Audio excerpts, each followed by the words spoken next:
Welcome to another deep dive with us. This time, we'll be jumping headfirst into the world of global finance. Uh-oh. Sounds complicated. It can be, but luckily we have an expert with us. Thanks. Hopefully I can break things down in a way that makes sense. We'll be using James Rickard's book, Currency Wars, The Making of the Next Global Crisis, to help us navigate this complex topic. Specifically, we're going to try to understand how nations manipulate their currencies for an economic advantage. Right. And what the fallout from these so-called currency wars might be. Plus, we'll look at how this all impacts you directly. Because believe me, it does. To kick things off, did you know the Pentagon once simulated a global financial war? Yeah, wild stuff. They use currencies as weapons. That's a bit unsettling, to say the least. For sure. So let's start with the basics. What exactly are currency wars? A currency war is when countries deliberately devalue their currency. On purpose. Yep. To gain a competitive edge in international trade. So they're messing with exchange rates to make their exports cheaper. Exactly. It's all about trying to make your goods more attractive to buyers in other countries. But wouldn't that make things more expensive for their own citizens? Yeah, there's a trade-off there. Imports get more expensive. Interesting. But the idea is that the boost in exports outweighs the downsides, at least in the short term. So it's kind of like a race to the bottom. Exactly. And it's not a new phenomenon either. Currency manipulation has been going on for centuries. Wow, really? Rickards gives the example of France in 1925. Okay. They devalued the franc to gain an advantage over England and the U.S. So it's not some modern invention. This kind of financial maneuvering has historical precedent. Speaking of history, let's talk about the U.S. dollar. It's been the world leading currency since after World War II, right? Yeah. That's when the Bretton Woods Agreement was signed. Right, which established the U.S. dollar as the world's reserve currency. Exactly. Most international transactions are done in dollars. It was pegged to gold, and other currencies were pegged to the dollar, creating a system of fixed exchange rates. Okay. So this helps stabilize global finance. Yeah, for decades. Yeah. It created a pretty stable global financial order for a while. But Rickard seems to think the dollar's dominance might be in trouble. Yeah, he does. There are a lot of factors at play, but one of the biggest is the massive U.S. debt. It's been growing for years. Right, and it keeps growing. So what could happen if that debt bubble bursts? What happens if the dollar collapses? Well, in a worst-case scenario, global financial meltdown. Savings would lose value, import prices would skyrocket, just chaos, really. That paints a pretty bleak picture. And as the U.S. grapples with this, another economic powerhouse is on the rise, right? Right, China. And they're looking to challenge the dollar's dominance. So their economic rise is pretty undeniable. They've become a global manufacturing giant. Yeah, their economy has been growing like crazy over the past few decades, and their influence is growing too. And Rickards argues that they're looking for ways to use finance, like as a weapon. He does. It's called financial warfare. Financial warfare. That sounds intense. It is. Countries are using currencies, stocks, bonds, all sorts of financial tools to achieve geopolitical goals. I see. Rickards actually participated in a Pentagon war game. They simulated global financial conflict. And guess what? What? Currencies were the primary weapons. So it's like economic sabotage. Kind of. Like, imagine if China suddenly dumped all their U.S. Treasury bonds. Oh, wow. It would send shockwaves through the financial system, weaken the dollar. They're holding a lot of our debt. That's a pretty powerful weapon. But isn't there some kind of international body trying to, keep things in check, prevent all-out currency wars? There is. The G20.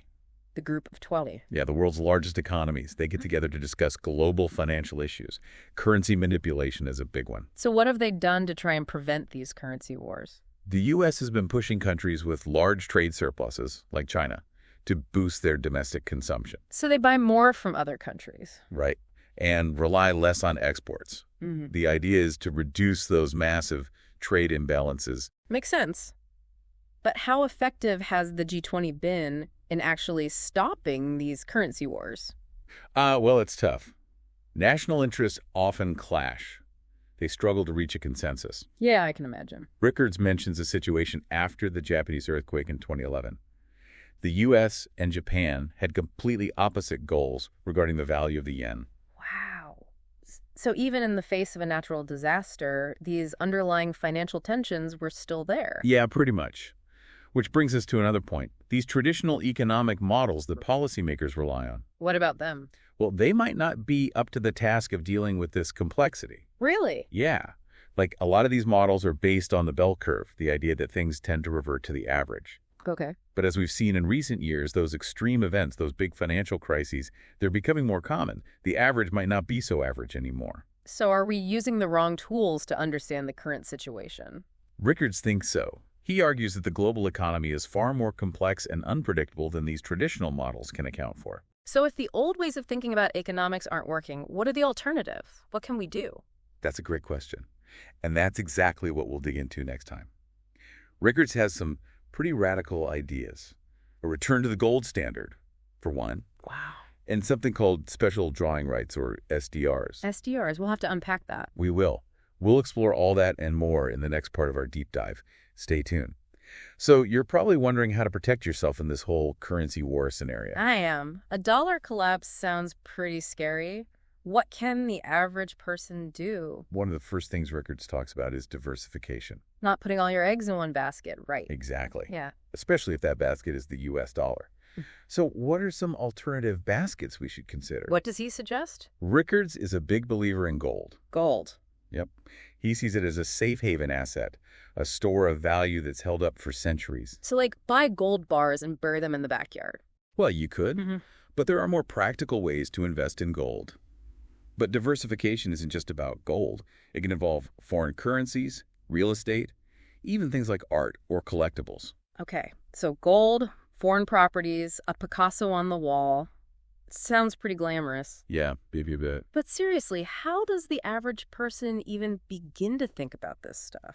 It can feel overwhelming, but it's really about taking small steps and doing your research. Okay, so diversify. Got it. But Rickards' book goes beyond just the economics of currency wars, right? Yeah. He talks about the psychology behind it all, how central bankers manipulate markets and public opinion. Yeah, he digs into that quite a bit.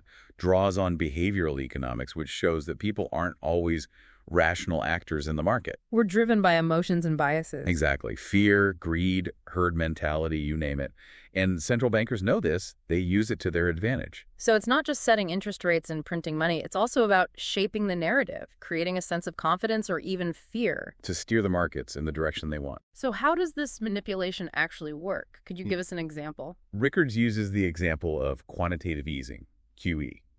The Fed pumped money into the economy while simultaneously talking up the threat of inflation. Okay. They wanted people to think that inflation was coming, so they would spend more money now before prices went up. So like a self-fulfilling prophecy. Right. People believe inflation is coming, they change their behavior, and boom, inflation happens. Exactly. And it raises questions about transparency and accountability. If central banks are actively trying to influence our behavior, shouldn't we be more aware of their tactics? Absolutely. We need to be more critical consumers of economic information, especially when it comes from those in power. Right. Don't just accept things at face value. Do your research, question the narrative. But going back to Rickards' point about complexity theory, if the global financial system is this complex, interwoven network, wouldn't any attempt to control it be futile? That's a great point. It highlights the limitations of trying to micromanage something as complex as the global economy. So are we just along for the ride then, hopelessly at the mercy of this complex system? Not necessarily. Rickards stresses the importance of individual preparedness. Okay, so what does that look like? It's about having a plan for unexpected events, economic shocks, banking crises, a dollar collapse, you name it. So having a plan can reduce anxiety and help us make better decisions under pressure. Exactly. Think about what you would do if there were a sudden economic shock. What steps could you take to protect yourself? Okay, so being informed, having a plan, diversifying our assets. But what about the potential for a full-blown dollar collapse? What does Rickards have to say about that? He doesn't sugarcoat it. He lays out a scenario where a loss of confidence in the dollar triggers a massive sell-off. Leading to a rapid decline in its value. Right, and he calls it a phase transition, meaning once that avalanche starts, it's almost impossible to stop. Sounds terrifying. He talks about widespread economic chaos, social unrest, a breakdown of trust. It's like something out of a dystopian novel. Yeah, kind of. Yeah. So is there any way to prepare for something that catastrophic? He suggests having a portion of your savings in gold. Gold again. Yep. He sees it as a hedge against a dollar collapse. Okay. But isn't putting all your faith in gold a bit, I don't know, old-fashioned? Some might say that. Yeah. But Rickards argues that the current system is inherently flawed. He thinks a return to some form of a gold standard might be the only way to restore stability. The return to the gold standard, that's a pretty big idea. It is, but he believes the current system is on an unsustainable path. So a major reset is inevitable. He seems to think so. Whether that involves a return to gold, a multipolar system with multiple reserve currencies, or something else entirely, remains to be seen. So a lot of uncertainty, but also potential for a new system, maybe a better system. Exactly. It's a time of great change and upheaval, which can be both scary and exciting. It definitely makes you rethink your assumptions about money and finance. What other thought-provoking ideas does he explore? He gets into the dangers of relying too heavily on economic theories and the problems with how central banks operate. It's a lot to take in. It is. But it's important stuff. Thanks for breaking it down. You're welcome.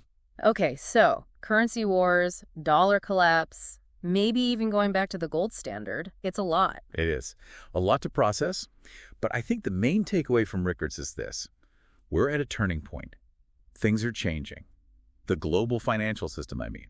The old rules, they don't really apply anymore. Yeah, the future feels pretty uncertain. It is, and that's why we can't just bury our heads in the sand. We need to be, prepared, proactive. Okay, but what can the average person actually do? It all feels so big and complicated. Well, Rickards really stresses the importance of financial education. The more you know, the better. So we need to learn how the system works. Exactly.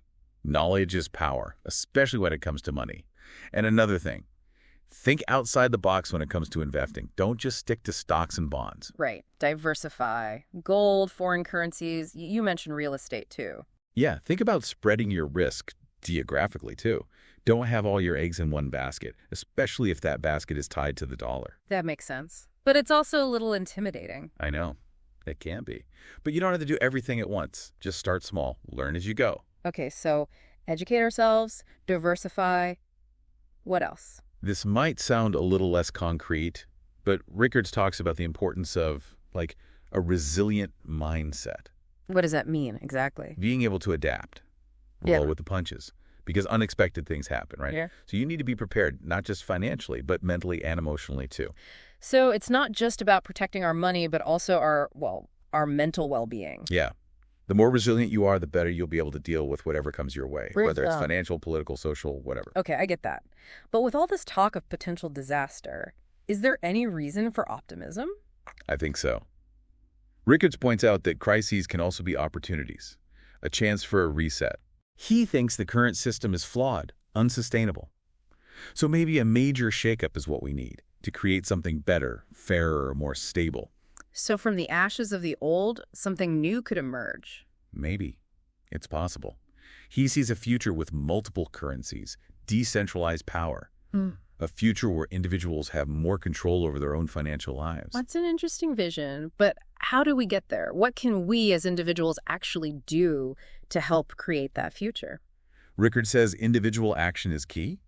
Challenge the status quo. Be critical of the information you're given. Support policies that promote stability and fairness. So we're not powerless. No, not at all. We have a voice and we have choices and we can make a difference. Well said. That's a great point to end on. It is.